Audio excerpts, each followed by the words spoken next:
Sziasztok! Itt vagyunk a Krav Maga VMM buszos önvédelmi szemináriumán. Mint látjátok, már javában zajlanak itt az események, ütjük, vágjuk egymást, és nagyon sok hasznos dolgot tanulunk. A következőről nem maradjatok le! Várunk mindenkit szeretettel!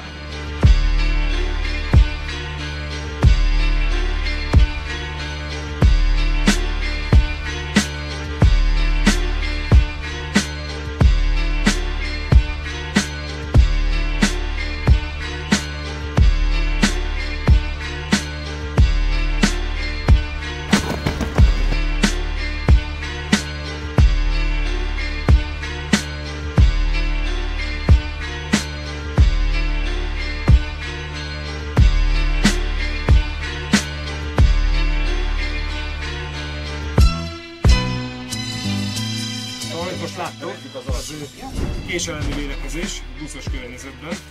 Ugyanis nem csak edzőteremben szeretünk gyakorolni, hanem azt gondoljuk, hogy az az életszerű.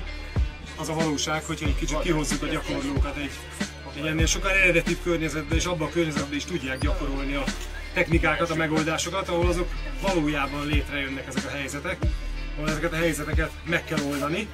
Úgyhogy éppen ezért most egy ilyen buszos szemináriumon vagyunk, ahol, mint látjátok, sokkal korlátozottabbak a lehetőségek, mert hogy tömeg van, mert hogy kapaszkodók vannak, mert hogy szűk folyosók vannak, mert hogy nincs levegő, mert hogy teljesen máshogy kell előadni szinte mindent, mint ahogy megtanuljuk az edzőteremben.